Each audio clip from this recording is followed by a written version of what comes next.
Evangelho de Lucas, capítulo 14, versículos de 15 a 24.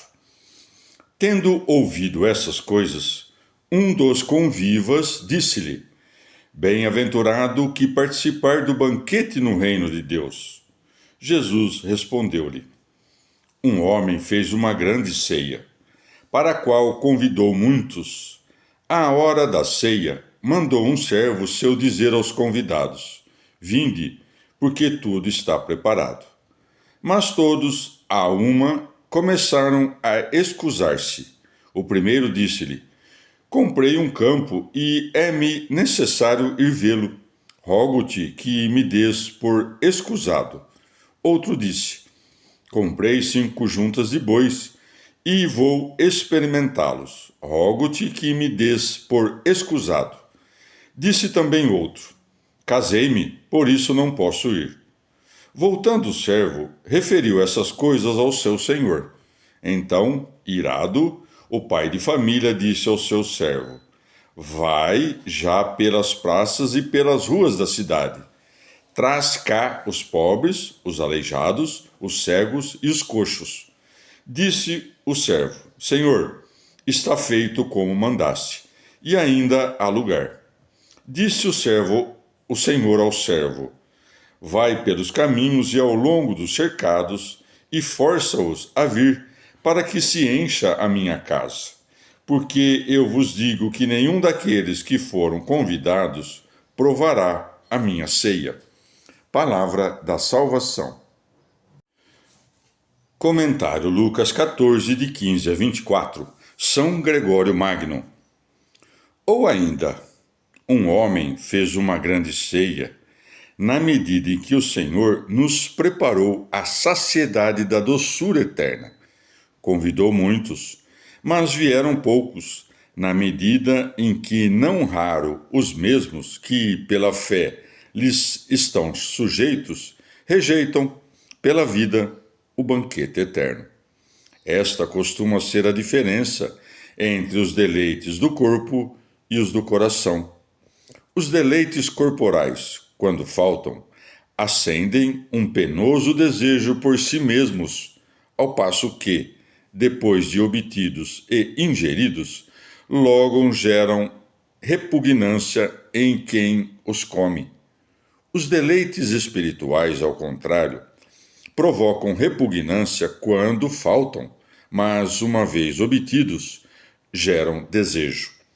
Mas a piedade do alto volta a exibir aos olhos da nossa memória aqueles deleites desprezados e nos convida a repelir a nossa repugnância. Daí que siga: à hora da ceia, mandou um servo seu dizer aos convidados: Vinde. Neste servo, que é enviado pelo pai de família a reiterar o convite, está representada a classe dos pregadores.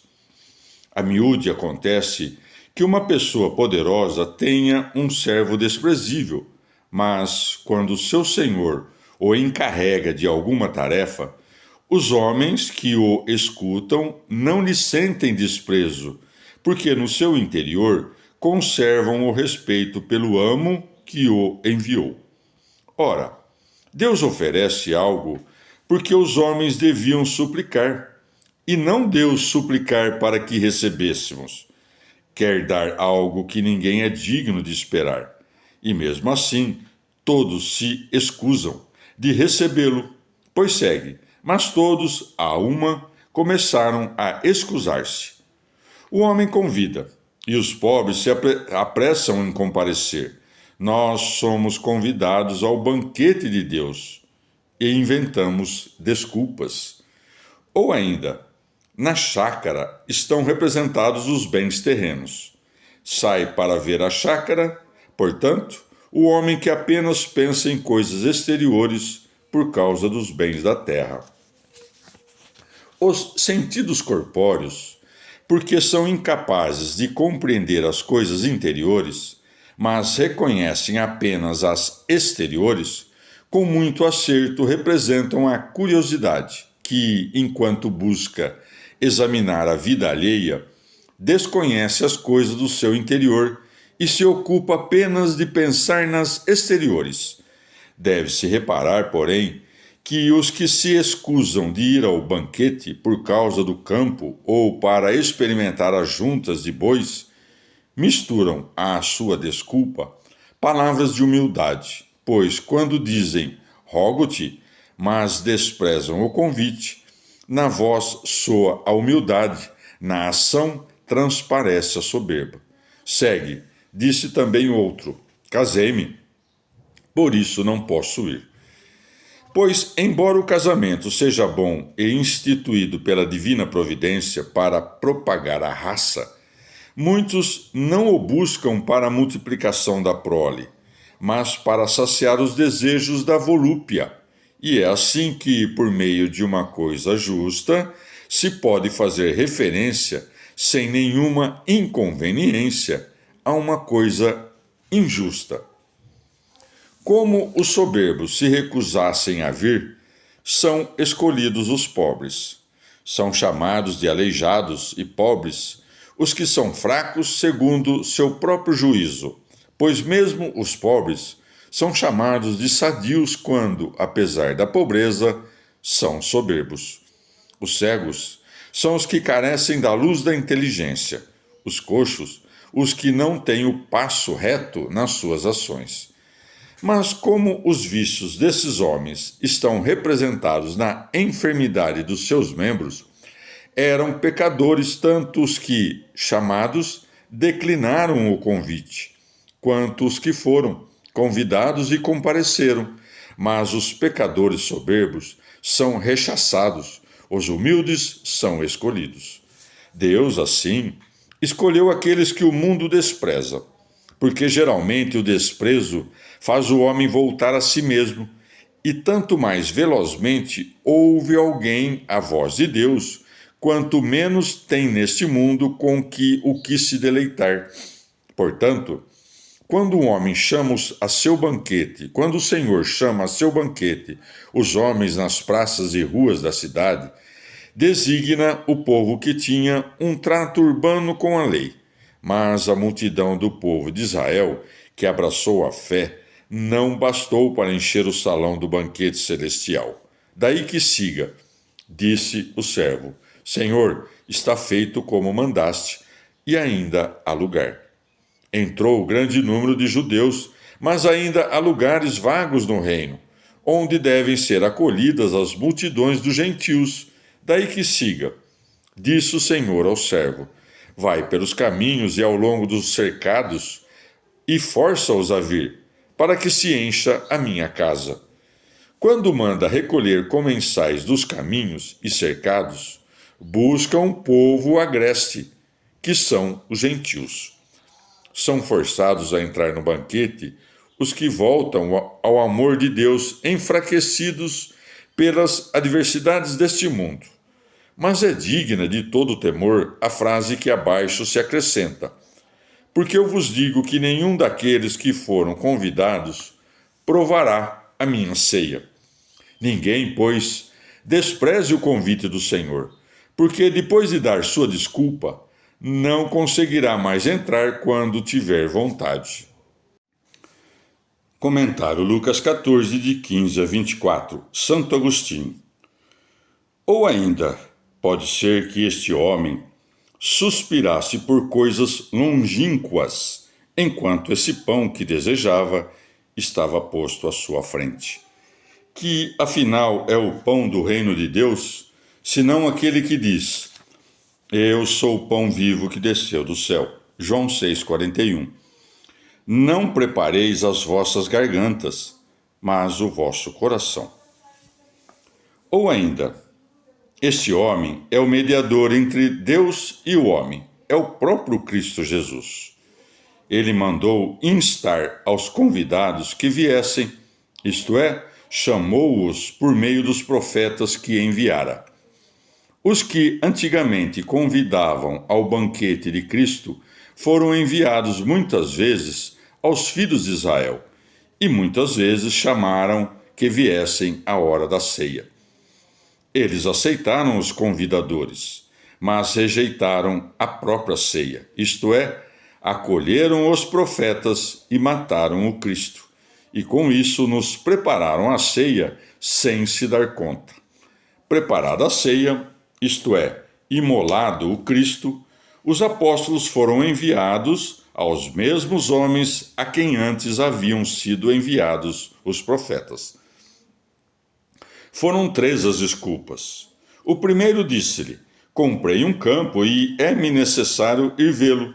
Rogo-te que me des por escusado. A compra de uma chácara denota espírito de senhorio. Portanto, o primeiro vício que se castiga é a soberba. Com efeito, o primeiro homem quis senhorear ao mesmo tempo que desejava afastar-se do senhorio de Deus. As 5 juntas de bois representam os 5 sentidos desta carne. Nos olhos está a visão, nas orelhas a audição, nas narinas o olfato, na boca o paladar, em todos os membros o tato. Mas como são juntas de bois, a analogia é mais evidente nos 3 primeiros sentidos, porque 2 são os olhos, 2 as orelhas, gêmeas as narinas, eis aí 3 juntas. Também na boca, isto é, no senso do paladar, há uma duplicidade, pois nada é saboreado se não é tocado pela língua e pelo palato. E a volúpia da carne, que pertence ao tato, esconde também uma duplicidade, pois vem de fora e de dentro. A comparação é com juntas de bois, porque é por meio destes sentidos da carne que temos comunicação com as coisas terrenas. Com efeito, os bois reviram a terra, e os homens afastados da fé e entregues às coisas terrenas recusam-se a crer em nada que não percebam com os 5 sentidos. Não creio, diz um desses, senão no que vejo. Se pensamos assim, aquelas 5 juntas de bois nos impedem de ir ao banquete. E para esclarecer que nesses 5 sentidos não foi repreendido o deleite que acaricia e alimenta a sensualidade, mas sim a curiosidade, o homem não diz: comprei 5 juntas de bois, vou dar-lhes de comer, mas sim vou experimentá-los. Esta é a volúpia da carne, que a muitos entravam. E quem dera se fosse apenas no exterior, e não no interior. Com efeito, o que disse: casei-me, abraça a carne, alegra-se com os prazeres da carne, e se escusa da janta. Cuide ele que não morra da fome interior. João, ao dizer: porque tudo o que há no mundo, concupiscência da carne, concupiscência dos olhos e orgulho da riqueza, ou mais literalmente, ambição do século, 1 João 2,16, começa por onde o evangelho termina. Casei-me. Eis a concupiscência da carne. Comprei 5 juntas de bois. Eis a concupiscência dos olhos. Comprei um campo. Eis o orgulho da riqueza. Tomando a parte pelo todo, todos os 5 sentidos estão representados aqui pelos olhos, que detêm a primazia dos sentidos. Por isso, ainda que a visão pertença propriamente aos olhos, atribuímo-las comumente a todos os 5 sentidos. Deus não carece de mensageiros para conhecer as coisas inferiores, como se eles pudessem aumentar seu conhecimento, mas conhece a tudo com permanência e sem mudança. Deus possui mensageiros por causa de nós e por causa deles mesmos, porque obedecer e assistir a Deus desse mundo, consultando-o a respeito das coisas de baixo e cumprindo seus altos mandamentos, é bom para eles na ordem mesma da natureza. Os gentios vieram das praças e ruas, os hereges vêm dos cercados, pois os que constroem cercados buscam divisões. Tentamos retirá-los dos cercados, arrancá-los dos espinheiros, mas não querem ser forçados. Deixai que entremos, dizem eles, porque por nossa própria vontade. Não é isso que o Senhor comandou. Força-os a entrar. Deixa que do lado de fora se sinta a necessidade, que em seguida nascerá a vontade. Carta de São Paulo aos Romanos, capítulo 12. Agora, irmãos, pela misericórdia de Deus, eu vos exorto a vos oferecerdes como sacrifício vivo, santo e aceitável. Seja esse o vosso culto espiritual. Não vos ajusteis a este mundo, e sim transformai-vos com uma mentalidade nova, para discernir a vontade de Deus, o que é bom, aceitável e perfeito. Apelando ao dom que me fizeram, dirijo-me a cada um de vossa comunidade. Não tenhais pretensões desmedidas, mas tendei à medida, cada um segundo o grau de fé que Deus lhe designou. É como num corpo. Temos muitos membros, nem todos com a mesma função. Assim, embora sejamos muitos, formamos com Cristo um só corpo, e em relação aos outros somos membros. Usemos os diferentes dons que possuímos, segundo a graça que nos foi concedida. Por exemplo, a profecia regulada pela fé, o serviço para administrar, o ensinamento para ensinar, o que exorta, exortando, o que reparte com generosidade, o que preside com diligência, o que alivia a dor com bom humor. O amor seja sem fingimento, detestando o mal e apegados ao bem. O amor fraterno seja afetuoso, estimando os outros mais do que a si mesmo. Com zelo incansável e fervor de espírito, servi ao Senhor. Alegrai-vos com a esperança, sede pacientes no sofrimento, persistentes na oração, solidários para com os consagrados em suas necessidades, praticando a hospitalidade. Bendizei os que vos perseguem, bendizei e não amaldiçoeis. Com os alegres, alegrai-vos, com os que choram, chorai. Vivei em mútua concórdia. Não aspireis grandezas, mas igualai-vos aos humildes. Não vos considereis sábios. A ninguém pagueis mal com mal. Proponde-vos fazer o bem que todos aprovam. Na medida do possível, de vossa parte, vivei em paz com todos. Não vos vingueis, queridos, dai lugar ao castigo de Deus. Pois está escrito: minha é a vingança, eu retribuirei, diz o Senhor. Porém, se teu inimigo tem fome, dá-lhe de comer. Se tem sede, dá-lhe de beber. Assim o farás corar de vergonha. Não te deixes vencer pelo mal, mas vence o mal com o bem. Palavra do Senhor. Salmo 131. Senhor, meu coração não é ambicioso, nem meus olhos são altaneiros. Não corro atrás de grandezas, nem de maravilhas que me superam. Juro que domino e aquieto meu desejo. Como criança nos braços de sua mãe, como criança eu sustento meu desejo. Espere Israel no Senhor, agora e para sempre. Palavra do Senhor. Transposição cristã do Salmo 131, por Luiz Alonso. A predileção pelas crianças é tão frequente no Evangelho, a doutrina da humildade tão comum no Novo Testamento, que o difícil é escolher textos. Sobre as crianças, note-se que as palavras gregas pais e paidion significam também criado e empregado, ou seja, condição social mais que idade. O texto clássico lê-se em Mateus 18. Versículo 3. Eu vos asseguro, se não vos converterdes e não vos fizerdes como os meninos, não entrareis no reino de Deus. Versículo 4. Quem se humilhar como esse menino será o maior no reino de Deus. E quem acolher um desses meninos em atenção a mim, acolhe-me a mim. Vejam-se os paralelos em Marcos 10, de 13 a 15 e Lucas 9, de 46 a 48.